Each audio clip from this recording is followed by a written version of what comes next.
Selamat sore semuanya rekan-rekan media. Hari ini kita kedatangan keluarga almarhum Vina. Yang pertama sebelah kiri saya adalah siapa namanya? Marliana, kakak almarhum. Hah? Marliana Marbun. Marliana. Gua kira Marbun soalnya istri gue markanya Marbun. Marliana ya? Iya. Kakak kandung almarhum. Iya. Ya, kakak kandung dari Vina. Iya. Bapak? Siapa? Wasnadi. Wasnadi bapak kandung almarhum. Ibu? Sukaisi ibu kandung dari almarhum. Dan yang ganteng ini, tapi saya lebih ganteng. Dirat produser yang bikin film ini. Oke. Agar lebih terorganisir, saya akan mencoba dengan mengajukan pertanyaan, ya, mewakili kalian. Karena kalau kalian nanti terlalu kemana-mana, kurang terlatih sebagai wartawan seperti aku. Oke, kejadiannya tanggal berapa? Kamu bersaudara berapa orang? 4 orang. Kamu nomor berapa? Saya nomor 2. Almarhum? Bungsu. Umur berapa dia pas kejadian itu? 16 tahun. 16 tahun. Itu tanggal berapa? Tanggal 27 Agustus 2016. Kejadiannya pertama dia dibonceng sama cowok yang juga almarhum. Iya. Dari mana ke mana berangkatnya? Dari rumah, izin mau main. Mau main, dijemput sama cowok ini? Iya. Oke. Mau jam berapa itu kejadian? Habis Isya kalau nggak salah. Oke, habis itu nggak tahu lagi beritanya? Iya. Nggak tahu lagi beritanya? Baru tahu kemudian bahwa almarhum sudah meninggal, berapa lama kemudian? Di jam 12:30 malam. Malam itu juga? Iya, di malam itu. Yang kasih tahu siapa? Ternyata yang ngasih tahu itu pelaku, datang ke rumah. Awalnya kan nggak tahu itu pelaku ya. Datang ke rumah. Pelaku yang juga udah divonis? Iya. Dia bilang apa? Dia bilang Vina kecelakaan. Oke. Ya, terus bapak sama kakek itu datang ke rumah sakit. Di situ masih ada nafas sih sebentar, terus nggak lama dia meninggal. Nama pelaku yang datang ke rumah itu siapa? Saya kurang tahu ya, soalnya yang ngadepin waktu itu bapak. Ada, bapak tahu? Nggak ingat ya? Nggak ingat. Kok dia bisa tahu rumahnya Vina dari mana? Mungkin dia tahu dari yang lain, mungkin. Oh, jadi nggak kenal kalian identitasnya? Iya, nggak kenal. Oke. Kemudian kalian ke rumah sakit dan meninggal. Iya. Kemudian sementara benar awalnya kata polisi kecelakaan tunggal. Ya, waktu datang ke rumah sakit itu kan di situ ada polisi tuh bilang katanya kecelakaan tunggal.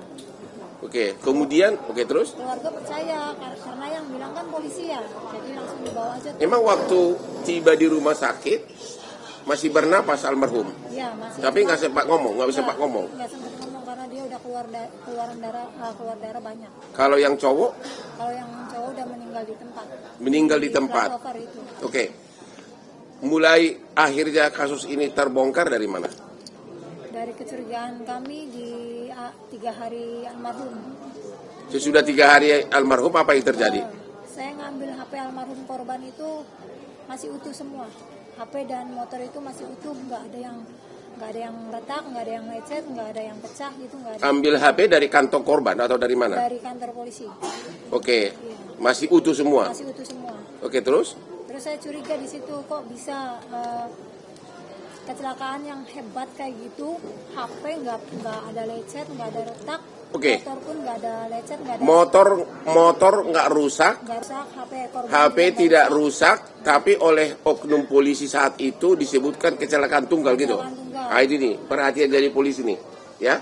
Motor tidak rusak, tapi HP tidak rusak, tapi pernyataan pertama dari polisi disebutkan kecelakaan tunggal. Oke, terus? Terus saya pulang, saya sama keluarga yang lain tanda tanya di situ. Cuman kami keluarga nggak ngerti apa-apa, cuman hanya sekedar bertanya-tanya aja. Terus malamnya itu jam 1 malam saya ditelepon sama abangnya temennya bahwa bilang kalau almarhum adik kamu masuk ke tubuh ponakannya. Jam 1 malam saya datang sama bapak itu ke sana. Oke. Jam 1 malam hari ketiga. Kalian ditelepon oleh abangnya yang kesurupan itu. Iya. Namanya siapa? Linda. Oh, Linda kesurupan. Berapa jauh rumahnya dari rumah kalian? Berapa jauh sih? Satu kampung, 2 kampung? Enggak. Ya pokoknya kalian pergi ke rumahnya. Iya. Terus ditelepon sama abangnya, katanya Linda kesurupan gitu. Ya, adik kamu gak mau pergi sebelum ada yang disampaikan. Oke, akhirnya kalian datang ke sana. Kamu ikut? Saya sama bapak. Bapak. Terus Ya. apa yang kau lihat? Di situ almarhum cerita semuanya kejadiannya, bahwa bilang dia itu jangan terkecoh sama polisi, Mbak. Saya bukan kecelakaan. Kalau saya kecelakaan pasti baret semua saya. Di situ saya nggak baret, nggak apa. Dia cerita semuanya, cerita bahwa Si yang kesurupan Linda ini ngomong begitu. iya, Terus apalagi yang dia ngomong? ngasih tahu bahwa dia diperkosa, Diperkosa, dibunuh. disiksa gitu, kayak dipukul balok, dipukul batu gitu. Dia cerita. Yang berkosa itu benar 13 orang katanya. 11. 11. Katanya nggak semuanya. Apa? 11 orang yang pelaku, cuman nggak semua perkosa. Oke, ada berapa orang yang perkosa nggak tahu? Lupa saya. Oke, terus apalagi yang dicerita? Ya, terus dia disiksa kayak dipukul batu, dipukul bambu gitu. Dan semua Sama semua yang diceritain sama dengan kondisi tubuh si korban. Padahal si Linda yang kesurupan ini tidak pernah melihat ya, mayatnya. Belum datang, dia justru belum pernah lihat mayatnya gitu loh. Terus kemudian akhirnya kok bisa sampai akhirnya polisi kemudian merubah angkapannya dari kecelakaan tunggal menjadi penganiayaan dari mana? Hanya gara-gara rekaman ini? Saya kasih rekaman itu, terus bukti bahwa HP almarhum adik saya masih utuh, terus motor juga masih utuh. Itu saya kasih semua foto-fotonya ke bapaknya almarhum yang cowok. Ya. Terus nggak lama bapaknya almarhum juga polisi. Pangkatnya apa? Saya kurang tahu. Di Polres. Di Polres Cirebon. Oke, ya. Akhirnya dikasih. Terus dikasih apa? Aibtu, bapaknya almarhum yang cowok. Oke, terus saya kasih bukti-bukti itu, nggak lama ada berita bahwa pelaku ketangkap. Yang ditangkap 8 orang. Enggak langsung 8 orang, itu 7 orang dulu.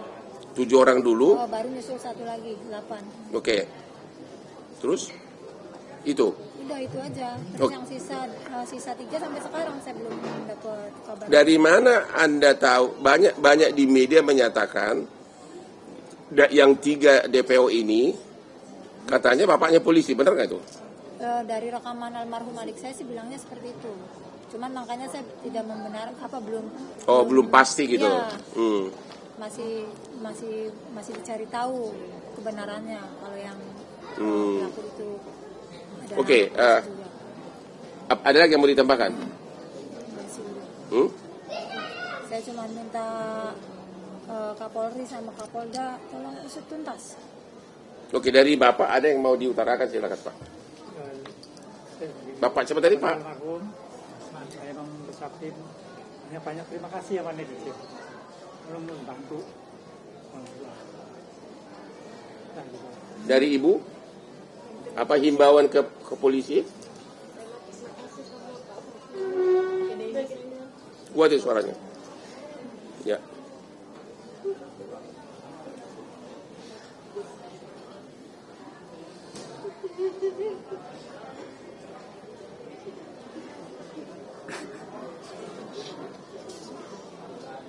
Jadi Ibu mengucapkan terima kasih kepada Pak Hotman Paris, kepada Pak Derat, kepada netizen se-Indonesia yang sudah mau membantu menaikkan lagi kasus ini, membantu supaya Tadi saya telepon sama apa makanya?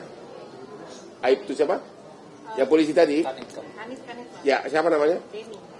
Tadi saya bicara dengan Kanit Denny di Polda Bandung. Ya di Bandung, bukan di Tomohon. Ya. Polda Bandung.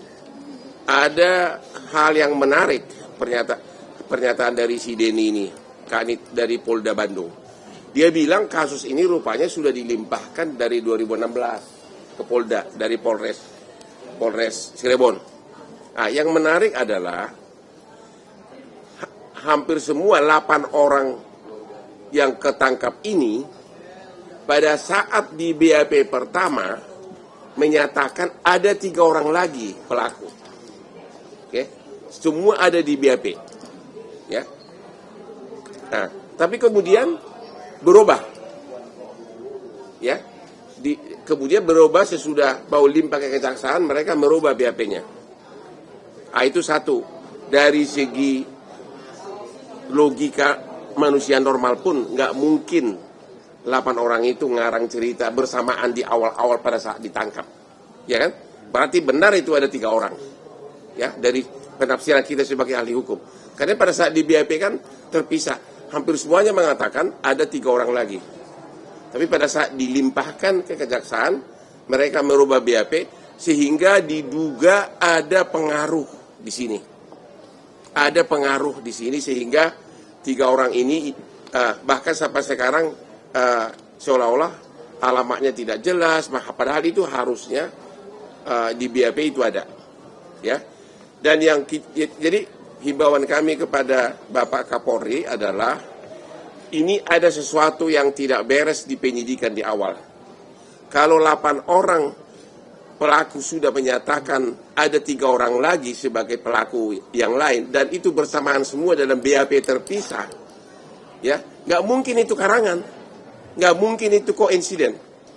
Tapi kemudian kok bisa di BAP berikutnya pada saat di BAP akhir, pada saat pelimpahan mereka merubahnya seolah-olah menyangkal bahwa keterlibatan 3 orang ini, ya. Yang kedua, pada saat ini produser Diraj pada saat mau syuting, ya, boleh diceritakan nggak ada oknum polisi yang datang menghalangi agar jangan dilanjutkan syutingnya? Ya, Coba. saya pada saat itu nggak ada di lokasi, tapi kebetulan tim saya yang bilang, dan sebelum datangi keluarga dulu, ya. Menatakan apa? Bilang apa? Oknum polisi bilang apa? Dia ngaku polisi dari mana? Dia nggak bilang sih dari mananya, cuman dia bilang intel aja. Pakai seragam atau pakai apa? Nggak, pakai baju bebas. Baju bebas. Iya. Oke. Dia bilang kenapa disetujuin bikin film? Harusnya jangan, nanti bikin nama jelek polisi katanya. Jadi nggak tahu pasti apakah dia polisi atau intel polisi. Nggak tahu. Tapi dia mengatakan bikin nama jelek polisi. Nah, dia bilang begitu. Ya. Nantinya image-nya jelek. Saya bilang saya tidak menjelekkan, saya bicara jujur. Memang 8 tahun sampai 8 tahun sekarang 3 ini kemana? Kabarnya seperti apa? Ya. Gitu. Saya tidak bermaksud untuk menjelekkan. Kalau yang datang ke lokasi syuting, Ya, tim saya. timnya dibuka juga agar dilarang juga untuk syuting. Salah satu. Nah, berarti ini semakin menguatkan ada orang yang tidak ingin identitas 3 orang ini terungkap. Jadi himbauan kami kepada Bapak Kapolri dan Bapak Kapolda Jabar agar kasus ini dibuka ulang, penyidikannya khusus terhadap 3 tersangka, dan agar diamankan semua BAP dari 8 terpidana ini yang menyatakan bahwa 3 orang pelaku ini yang sudah DPO terlibat. Ini pasti ada pengaruh besar dari oknum aparat di daerah Jawa Barat ini. Ya, karena 8 orang pelaku menyatakan ada 3 lagi pelaku. Tapi kok bisa mereka merubah BAP-nya bersamaan lagi merubahnya? Ada apa? Kita sebagai ahli hukum udah tahu lah, nggak usah pakai ahli hukum. Orang biasa pun tahu itu. Kalau rame-rame mengakui ada keterlibatan 3 orang, itu bukan karangan, itu bukan koinsiden, dan nggak ada alasan mereka untuk ngarang.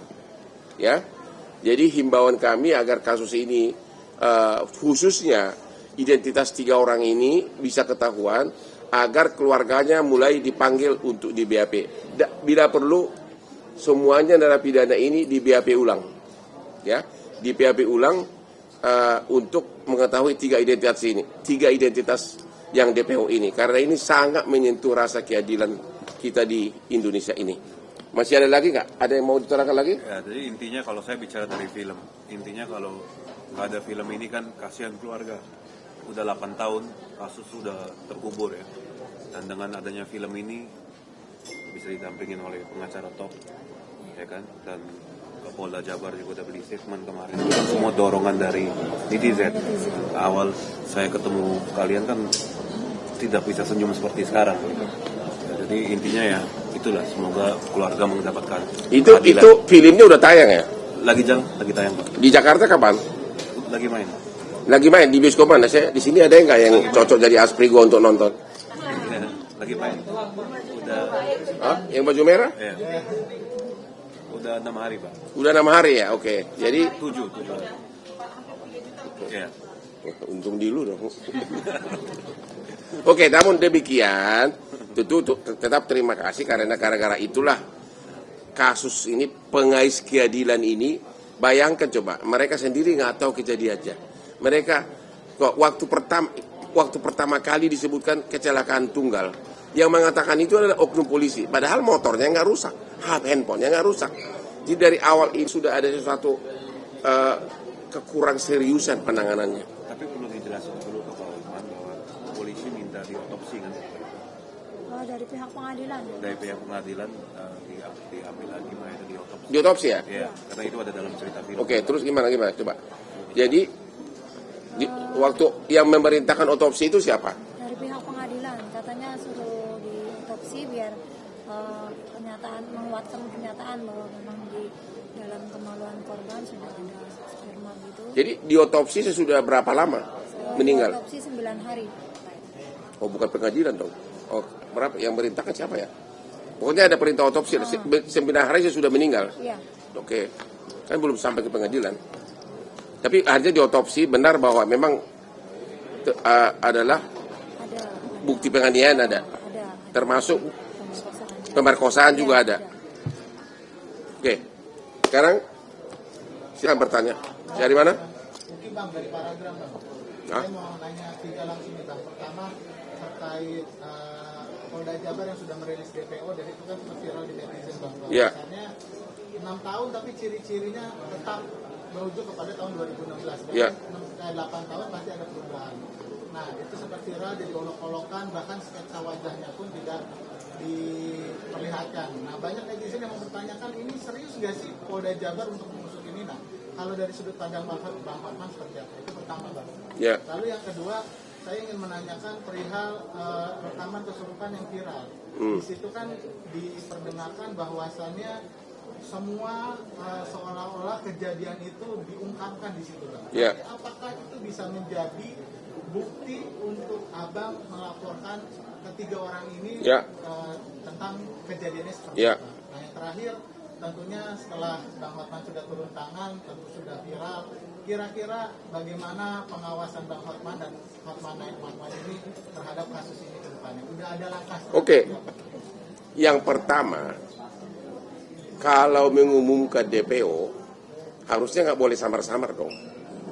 Ya, jadi itu yang kami himbau lagi kepada Polda Jabar, tolong segera dilakukan. Makanya saya bilang tadi penyidikan ulang. Karena apa? Hampir dalam semua tindak pidana yang DPO, apalagi orang Indonesia, dia selalu pulang ke keluarganya, selalu menghubungi keluarganya. Jadi kalau identitasnya tahu, jejak digitalnya gampang didapat. Apalagi 8 tahun. Contoh nih, ini ada contoh nih. Ini tindak pidana kecil-kecilan.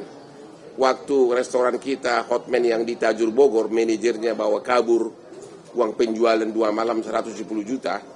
Dia dari pindah dari hotel ke hotel, sesudah dia terlibat judi online. Ketahuannya dari jejak digital. Dia mesan nomor baru dan sebagainya, pakai nick KTP yang lama sama emailnya. Itu bisa langsung kesambung ke Polres Bogor.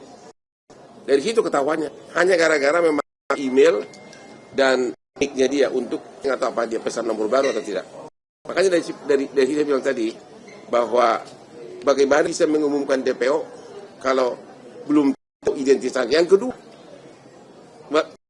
harusnya kalau memang sudah tahu, keluarganya dipanggil agar ketahuan, ya.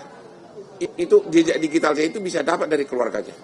Tapi kalau siapa yang di DPO kan nggak tahu, ya kan? Ya ini yang saran kami kepada Polda Jabar, tolong agar BAP yang pertama dulu, di mana waktu si 8 pelaku ini yang sudah narapidana ini mengakui, dikumpulkan semua. Dan juga bila perlu di BAP ulang. sebagai saksi mereka ini. Ya, itu. Yang kedua apa tadi? Oke. Bukti rekaman itu bukan bukti, tapi itu hanya sekedar petunjuk. Bukan bukti sah itu. Ya, hanya sekedar petunjuk, tapi melihat sinkron semuanya dengan keadaan apa yang dia ceritakan di dalam kesurupan itu persis sama kejadian apanya yang dialami oleh korban. Itu hanya bukti petunjuk, ya, nggak bisa dipakai sebagai bukti yang sah, ya. Tapi yang paling utama adalah pengakuan 8 orang itu waktu dia BAP pertama. Yang ketiga, dari Bang Osman terhadap kasus ini, ya, langkahnya adalah ini langkah pertama ini. Ini sangat efektif, ya. Ini langkah pertama karena ini pasti nanti akan di seluruh media. Dan juga pertama barusan saya baru 5 menit ikut sudah langsung dapat informasi bahwa itu barusan dari penyidik itu, ya. Kita akan kawal terus, kita akan suratin terus, kita adukan terus sampai akhirnya orang-orang Polda melaksanakan tugasnya secara profesional. Yang lain? Bang, aku bertanya sama keluarganya. Ya, siapa? Kakaknya Vina. Tadi saya sempat mendengar katanya Vina itu baru ada perintah otopsi setelah 9 hari meninggal ya. Kalau boleh tahu itu perintah dari siapa? Apakah memang dari pihak kepolisian atau memang dari ada dokter forensik yang mengajukan diri untuk mengotopsi jenazah Vina? Itu yang kedua. Setelah 8 tahun kan ada 3 lagi pelaku yang apakah dari Polda Jabar sendiri sudah mengungkapkan upaya untuk mengungkap siapa 3 pelaku yang belum terungkap gitu? Yang dari hasil otopsinya dari 9 hari meninggal itu apa?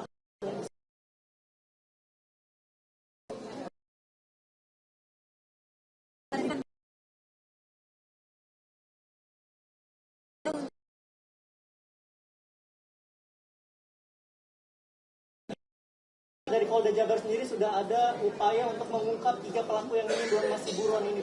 Kemarin Polda datang ke rumah, sidangnya sedang diusahakan, sedang diupayakan lagi.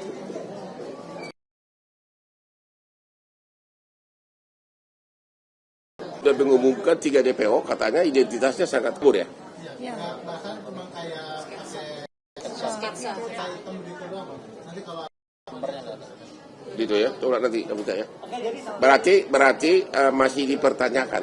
Itu tadi makanya melalui kita menghimbau agar Polda Jabar memulai lagi penyelidikan terhadap 3 orang ini. Hasil otopsinya di 9 hari itu pasti baru 9 hari meninggal baru adanya perintah untuk otopsi gitu. Terus hasilnya seperti apa otopsinya? Hasilnya ada spermanya, memang betul ada itu, terus kayak luka-luka gitu juga betul. Sudah pasti adalah karena korban penganiayaan, makanya di persidangan terbukti semuanya dihukum seumur hidup, ya, kecuali yang di bawah umur cuma 8 tahun. Ya. Jadi itulah bukti bahwa memang penganiayaan ini sudah merupakan bukti bahwa memang benar bukan kecelakaan tunggal. Ya, alasannya setelah 9 hari diotopsi itu kenapa? Alasannya mereka nggak tahu, saya tahu detail itu. Orang ini kan orang rakyat kebanyakan nggak tahu lah sampai detail itu. Itu mungkin ditanyakan kepada Polda Jatim, karena ternyata kasus ini langsung dilimpahkan 2016 ke Polda Jabar. Apakah dari hasil otopsi itu ditemukan adanya bekas-bekas pemerkosaan dari jenazah Firna? Ya, didengar di sidang ada. Ada. Apa aja? Apa aja buktinya? Emang lu tahu apa pemerkosaan? Maksudnya di alat kemaluan spermanya. Ada spermanya? Iya. Itu Anda tahu itu didengarkan di sidang? Didengarkan di sidang. Di persidangan terungkap bahwa hasil otopsi di tubuh bagian intim dari si korban masih ada sisa-sisa sperma. Ya, silakan.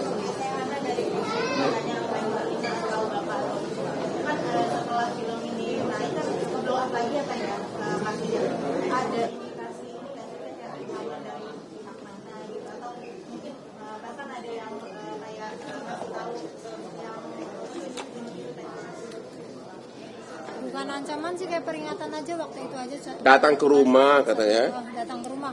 Jangan dilanjutkan syutingnya gitu kan? Tapi itu tahun lalu ya pada saat syuting, bukan pada saat. Ya. Pada saat syuting. Belum ada. Bang, drama percintaan Vina kan begitu erat gitu bang. Gimana sih dari kakak sendiri tahu nggak sih sama hidupnya Vina waktu percintaan dia sama almarhum Egy sendiri seperti apa nih, dan abang sendiri dan abang sendiri sebagai produser kenapa akhirnya benar-benar kuat untuk mengangkat? Kalau gitu pertanyaan pertama, almarhum Vina sama almarhum Egy berteman atau pacaran? Pacaran. Pacaran. Udah ada mau ke tunangan ya. Jadi udah ada rencana tunangan setelah lulus sekolah.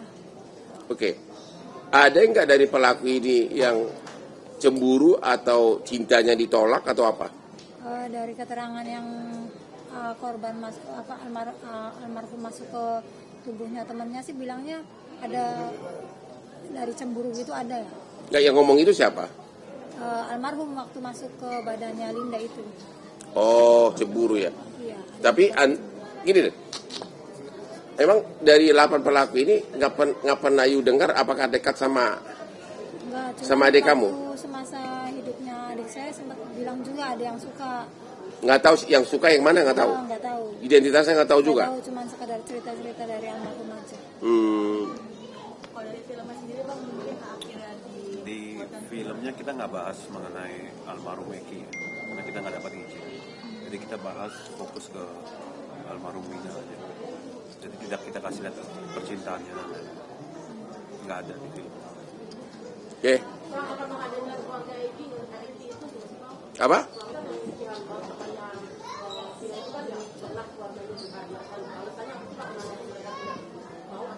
Apa nih? Eki, keluarga Eki, pacar. Kenapa?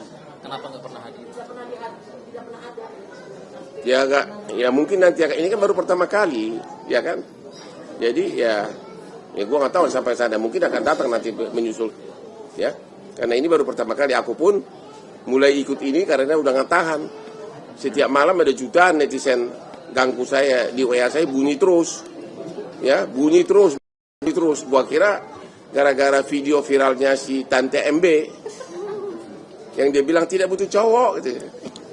Ternyata Vina melulu. Akhirnya itu saya itu setiap malam itu harus di-silent. Kalau nggak di-silent, seluruh Indonesia pengaduan itu datang. Yang masuk yang Vina ini, WA sama DM saya itu penuh mengenai Vina. Aku sendiri nggak tahu kasusnya, jujur aja. Langsung saya suruh tim Nano riset. Akhirnya baru mulailah tertarik untuk. Ternyata menarik sekali. Ya, jadi gimana TV1?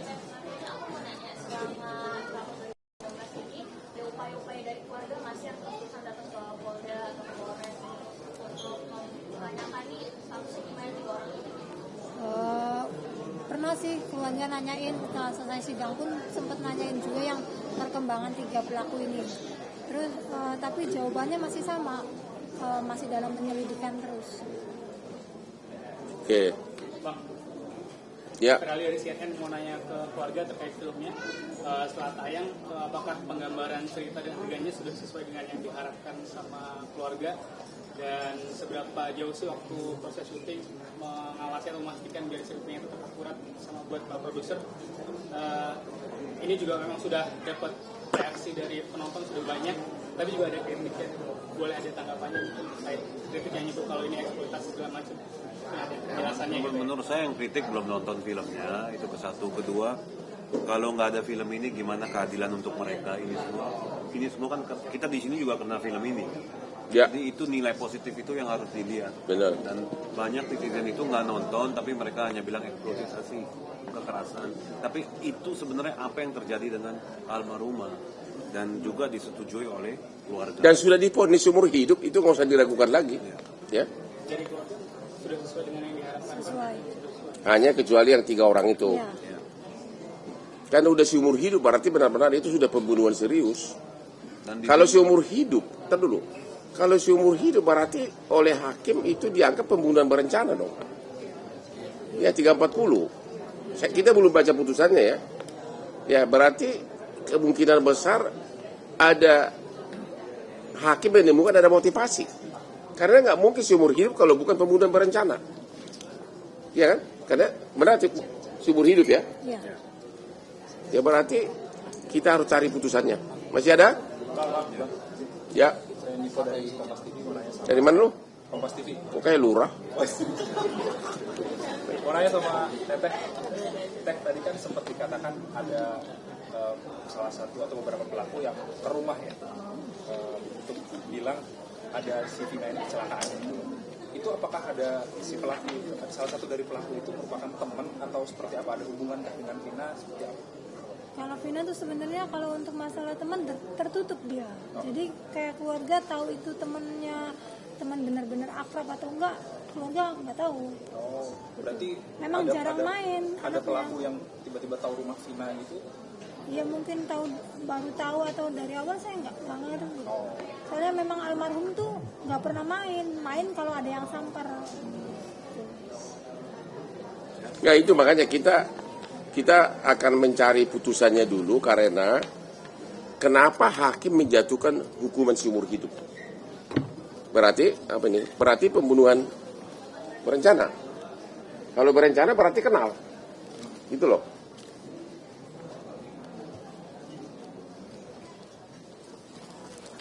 Coba ada lagi yang bertanya nggak? Sambil gue baca ini. Silakan. Bang Hotman, izin tadi sempat nyebut dapat info soal Aibtu Deni ya, Bang, masalah. Ada informasi lebih lanjutnya mungkin Bang soal Aibtu Deni ini, Bang Hotman? Sebentar. Ini ada ini. Tulisannya kayak cacing begini. Ada bukti chat dari pelaku lain ke lainnya yang sengaja mau apa ini perkosa dan pembunuhan. Ada bukti chat. Maksudnya sebelum diperkosa udah direncanakan. Iya benar begitu. Waktu di pengadilan itu ada yang ngasih tahu, saya nggak tahu itu oknum polisi. Lu dengar sendiri nggak? Dengar sendiri. Bilang apa? Badannya kayak badan polisi gitu. Dia bilang dari HP pelaku itu memang ada chattingan bahwa sudah direncanakan nih nanti keluar dari alun-alun Sumber kita giring ke sini gitu. Oh, berarti Tidak saksi ya, saksi. Tapi Polda kemarin ke rumah itu bilang katanya mereka menyangkal. Katanya mereka bikin pernyataan baru bahwa si korban melintas dilemparin pakai batu baru ya itulah, itu berarti hakim lebih percaya kepada direncanakan. Kalau nggak mungkin seumur hidup. Kalau itu cuma penganiayaan biasa nggak, paling-paling 15 tahun. Ya, udah itu. Berarti memang jadi memang di sini kami melihat ada ketidakseriusan untuk mengungkap 3 pelaku ini.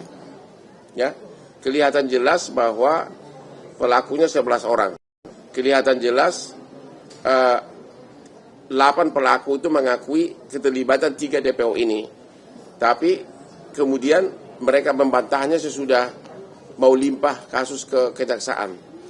Berarti ada pengaruh seseorang.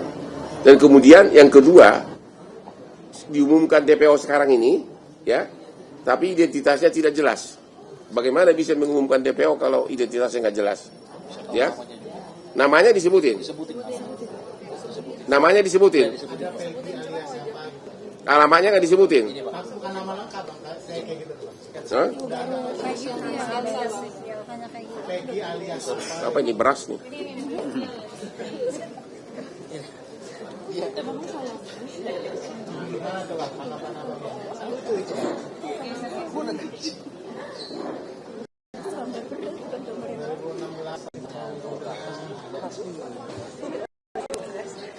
Ini dari Polda. Halo Bapak Kapolda Jabar. Di dalam pengumuman Humas Polda Jabar disebutkan di sini DPO-nya Peggy alias Perong. Usia antara 22 sampai 30. Jadi sekelamin laki-laki warga Indonesia.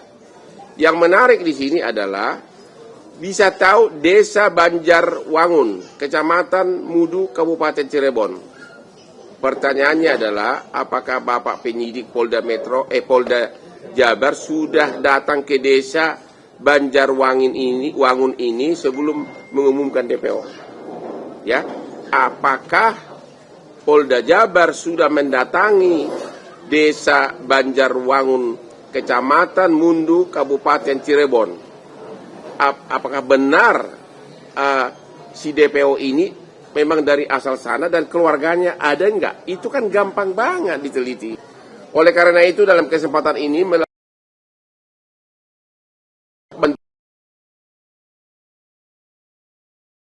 Desa Banjarwangun, Kecamatan Wudu, termasuk juga camatnya, Kabupaten Cirebon, agar Bapak berkenan untuk mengecek wargamu, ada enggak warga bernama Peggy alias Perong dari desa Anda yang mungkin juga sudah menghilang, tapi keluarganya ada, ya. Ada 3. Jadi pertama Peggy alias Perong, Desa Banjarwangun, Kecamatan Mundu, Kabupaten Cirebon. Ya, mohon kepala desanya dan camatnya untuk meneliti warganya. Satu lagi Andi, kok nggak ada nama Hotman ya? Andi, usia 23 tahun sampai 31, antara 23 sampai 31, laki-laki. Tempat tanggal lahir juga sama, Desa Banjarwangun, Kecamatan Mundu, Kabupaten Cirebon. Mohon kepala desa, camat mencari, meneliti di desa kamu ada yang nggak pernah laki-laki bernama Andi.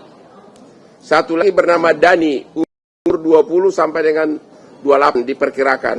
Sama juga dari Desa Banjarwangun, Kecamatan Mundu, Kabupaten Cirebon. Jadi Bapak penyidik Polda Jabar, khususnya Direktur Pidana Umum dan Kapolda, tolong benar-benar penyidik segera mendatangi. Ini desa ini jauh nggak dari kampungmu? Lumayan. Berapa jauh? 10 kilo ya. Jadi gini, nama ini dapat dari siapa nama desa ini? Berarti ada kan diberkaskan? Itu loh. Ya kenapa nggak diturunkan tim ke sana? Bapak Kapolri, ini wargamu ini benar-benar menangis ini Bapak Kapolri, kasihan ini. Nama desa TPO ini ada semuanya. Kenapa penyidik belum turun ke sana? Terima kasih.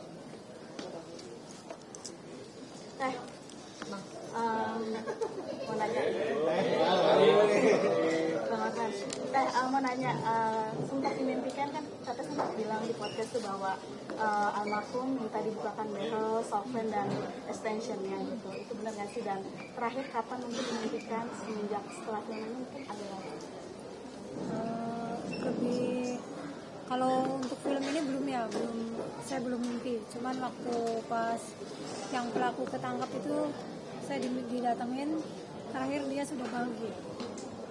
Tapi yang untuk masalah software, behel itu benar, itu benar. Terus sudah dilepas. Oh, sudah. Satu lagi dong, aku belum puas. Aku mau ngomong lagi. Kalian kutip ya. Bikin rekam dong, jangan. Nggak yang tadi satu-satu. Biar ke seluruh warganya diumumin.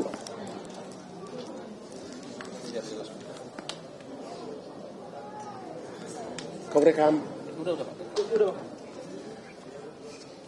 Himbauan dari tim Hotman 911 dan juga keluarga almarhum kepada camat, kepala desa dan seluruh warga desa Banjarwangun, Kecamatan Mundu, Kabupaten Cirebon. Ada 3 orang yang diduga sebagai pelaku penganiayaan menimbulkan meninggalnya Vina dan dugaan pemerkosaan, katanya berasal dari desa kalian, yaitu bernama Peggy alias Perong, Andi, dan Dani. Kalau memang 3 orang ini benar berasal dari kampung kalian, mohon segera dikasih tahu ke kepolisian dan juga kepada tim Hotman 911 di Instagram Hotman Paris Official agar segera dilakukan pencarian. Benar nggak 3 orang ini pernah tinggal di kampung kalian? Dan kedua, apakah keluarganya masih tinggal di sini? Keluarga dari 3 orang yang diduga pelaku pembunuhan dan pemerkosaan ini. Terima kasih dan bantuan kalian sangat diharapkan, ya, sangat diharapkan. Ya, terima kasih. Udah?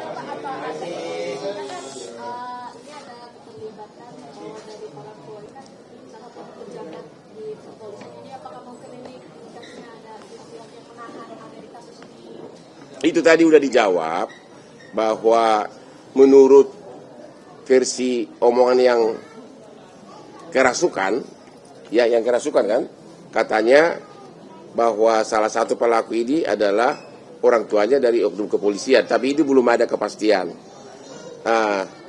Terutama yang DPO ini, ya. Namun kita ada kecurigaan karena apa? karena kok bisa gitu. Enggak, sepertinya masih kurang dilakukan penyidikan serius atas 3 orang ini. Jangan-jangan belum pernah ke desa itu, tapi DPO sudah diumumkan. Jangan-jangan, kita belum tahu. Kalau benar sudah diumumkan DPO oleh Humas Polda Jabar, tapi belum pernah ke desa itu, pertanyaannya, ada apa ini? Pasti ada sesuatu, rumput yang bergoyang. Ya makanya, kalau sampai Polda Jabar berani mengumumkan bahwa 3 DPO ini berasal dari desa ini, tapi penyidiknya belum pernah ke desa itu, minimum akhir-akhir ini, berarti ada pertanyaan besar, ada apa? Oke, udah terjawab ya? Bang, apakah memang nanti ada kemungkinan data yang di-share DPO itu dipalsukan Bang oleh pihak polisi agar... Dari mana gua tahu? Ya tapi kan itu kan pengumuman resmi institusi, menyebutkan nama desa.